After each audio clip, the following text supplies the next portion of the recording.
নতুন 4টি নিয়মে ভিসা চালু করেছে সংযুক্ত আরব আমিরাত। হ্যালো এভরিওয়ান, আসসালামু আলাইকুম, welcome to our brand new tutorial. আপনারা যারা সংযুক্ত আরব আমিরাতের অভিবাসন প্রত্যাশী রয়েছেন তাদের জন্য আজকের ভিডিওটি খুব গুরুত্বপূর্ণ। অবশ্যই সম্পূর্ণ ভিডিওটি স্টেপ বাই স্টেপ দেখবেন, তাহলেই আজকের এই ভিডিওর মূল টপিক সম্পর্কে জানতে পারবেন। আপনারা অনেকেই আমাদেরকে কমেন্ট করে জানান যে সংযুক্ত আরব আমিরাতের লেবার ভিসা এবং ফ্যামিলি ভিসা এবং ট্যুরিস্ট ভিসা চালু হয়েছে কিনা অথবা কখন চালু হবে। তো সংযুক্ত আরব আমিরাত বর্তমানে বাংলাদেশিদের জন্য একজ্যাক্টলি কোনো ডেট প্রকাশ করেনি যে বাংলাদেশিরা অমুক তারিখ বা অমুক ভিসা দিয়ে যেতে পারবে, কিন্তু সংযুক্ত আরব আমিরাত নতুন 4 ধরনের ভিসা চালু করেছে।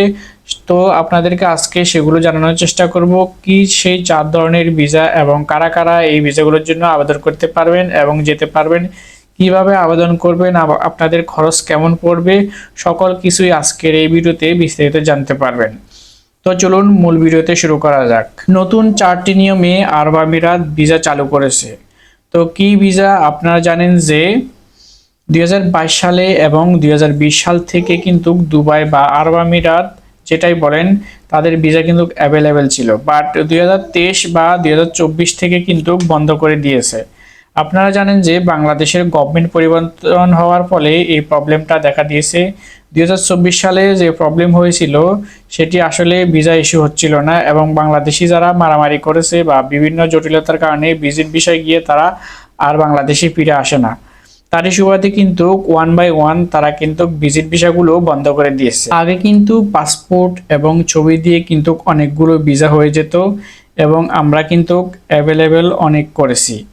এই ফিচারেও কিন্তু ওপেন হবে, বাট এখন পর্যন্ত কিন্তু এইভাবে অ্যাভেলেবেল হয়নি। তবে 4টি নিয়মে তারা যে ভিসাগুলো অ্যাভেলেবেল করেছে বা পদ্ধতিগুলো চেঞ্জ করেছে সেটি হচ্ছে বিশেষ ক্যাটাগরির মাধ্যমে কিন্তু ভিসাগুলো ইস্যু হচ্ছে।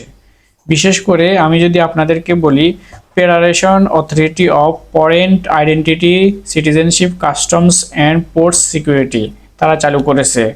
সম্প্রতি প্রচারণামূলক ও সাধারণত চালু করেছে যে এই বিষয়গুলো কাদের জন্য, সেটি হচ্ছে বেসিক্যাল টেকনোলজি নিয়মে যা বা সাধারণত আপনারা যারা টেকনিক্যাল বা আইসিটি এই ধরনের কাজগুলো পারেন তাদের জন্য কিন্তু এই বিষয়গুলো অ্যাভেলেবেল বা চালু করা হয়েছে।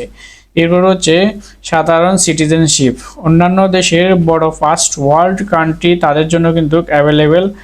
আপনারা জানেন যে বাইরেও আপনাদের কিন্তু আরও কিছু যারা বিশেষ করে শিক্ষিত সচেতন মানুষ রয়েছে বা বিবিএ পাস বা ডিগ্রি পাস, সেক্ষেত্রে তাদেরকে কিন্তু ভিসা দিবে এবং বিজনেসের কিছু ভিসা দিবে যারা বিখ্যাত ব্যক্তি, দ্যাট মিনস যারা অনেক বড় কোম্পানি চালায় তাদেরকে কিন্তু ভিসা দেবে।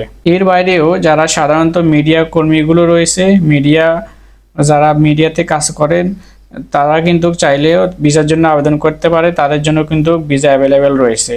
এর বাইরেও যারা অনলাইন নিয়ে কাজ করে থাকেন তারাও কিন্তু চাইলে যেতে পারেন, ফ্রিল্যান্সিং যে ভিসা বলে সেটা দিয়ে কিন্তু যেতে পারেন। 4 নম্বরে যাদের জন্য ভিসা অ্যাভেলেবেল রয়েছে তারা হলো যারা মডেল, তারকা বা ফেমাস, তাদের ক্ষেত্রে কিন্তু চাইলে এই ভিসাগুলো, এই সুযোগ সুবিধাগুলো পেতে পারে।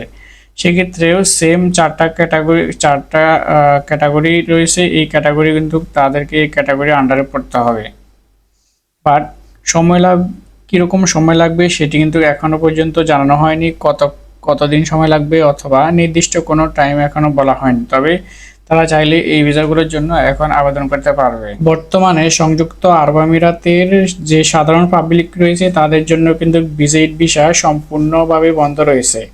তারা চাইলে কিন্তু এই ভিজিট ভিসাগুলোর জন্য আবেদন করতে পারবে না। তারা যদি এই ভিজিট ভিসার জন্য আবেদন করতে চায় অবশ্যই তাদেরকে এই 4 ক্যাটাগরির মধ্যে যে কোনো একটা ক্যাটাগরি আন্ডারে পড়তে হবে, তাহলে কিন্তু তারা ভিজিট ভিসার জন্য আবেদন করতে পারবে। তো অবশ্যই আমরা আপনাদেরকে আরব আমিরাত, দুবাই যেটাই বলেন না কেন, আমরা অবশ্যই আপনাদেরকে যে ভিজিট ভিসা যদি অ্যাভেলেবেল হয় সেক্ষেত্রে আমরা কিন্তু অবশ্যই আপনাদেরকে জানাবো এবং প্রতিনিয়ত আমরা আপডেট দিব, এবং আমাদের এই চ্যানেলের প্রতিনিয়ত আপনি আপডেট পাবেন কোন ধরনের কোন প্রবলেম নেই এবং আপনি কোন ধরনের ভিডিও চাচ্ছেন অবশ্যই আমাদেরকে কমেন্ট করে জানাবেন। তো আমরা চেষ্টা করব আপনাদেরকে সেই ইনফরমেশনগুলো শেয়ার করার জন্য। তবে আপনারা চাইলে বর্তমানে মালয়েশিয়ার যে কলিং ভিসা রয়েছে সেটির জন্য আবেদন করতে পারেন, বর্তমানে কিন্তু মালয়েশিয়া কলিং ভিসার জন্য কিন্তু ফাইল জমা নিচ্ছে। আপনারা চাইলে কিন্তু মালয়েশিয়া কলিং ভিসার জন্য অ্যাপ্লাই করতে পারেন। সেটি কিন্তু খারাপ না, মধ্যপ্রাচ্যের একটি উন্নত রাষ্ট্র, আপনারাও কিন্তু সেখানে আবেদন করতে পারেন। যদি আপনি কোনো একটা কাজের আপনার যদি কোনো একটা কাজের দক্ষতা থেকে থাকে তাহলে অবশ্যই আপনি সেই সার্টিফিকেট অথবা এডুকেশনাল কোয়ালিফিকেশন সার্টিফিকেট দিয়ে আবেদন করতে পারেন। বর্তমানে মালয়েশিয়াতে প্রায় লক্ষাধিক কর্মী নিয়োগ করা হবে এবং আপনারা চাইলে সেখানে আবেদন করতে পারেন। তো অবশ্যই আপনাদেরকে যে কোনো একটি কাজের অভিজ্ঞতা থাকতে হবে। আপনি যদি অনভিজ্ঞ হন সেক্ষেত্রে আপনি যদি আবেদনও করেন, যার ফলে আপনি কাজ পাবেন না বা সেখানে যাওয়ার পর আপনার অনেক ধরনের সমস্যার সম্মুখীন হতে হবে এবং পরবর্তীতে দেখা যাবে আপনাকে দেশে আবার রিটার্ন করে দেবে। তো আমরা চেষ্টা করব অবশ্যই লিগ্যাল প্রসেসিংয়ে যাওয়ার জন্য এবং আমাদের যাতে এডুকেশনাল কোয়ালিফিকেশনের পাশাপাশি ওয়ার্ক এক্সপিরিয়েন্সটাও থাকে। অবশ্যই যে কোনো একটা কাজে আমাদেরকে দক্ষ হতে হবে, লাইক প্লাম্বার, ড্রাইভার, ইলেকট্রিশিয়ান, আরও বিভিন্ন ধরনের কাজ রয়েছে।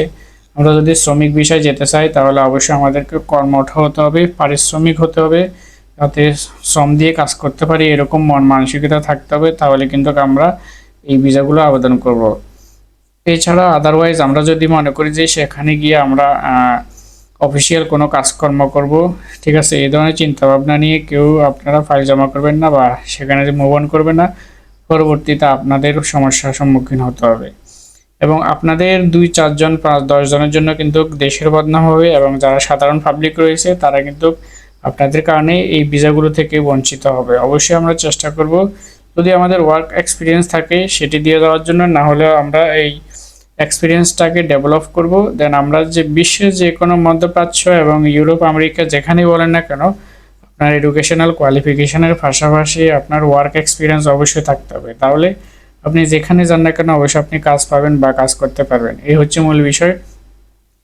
তো আশা করি এতক্ষণ যারা আমাদের ভিডিওগুলো কন্টিনিউ করেছেন আশা করি বুঝতে পেরেছেন আমাদের এই মূল ভিডিওর মূল থিম আমরা কি বোঝাতে চেয়েছি। তো দেখা হবে নতুন কোনো ভিডিওতে। সবাইকে ধন্যবাদ। আসসালামু আলাইকুম।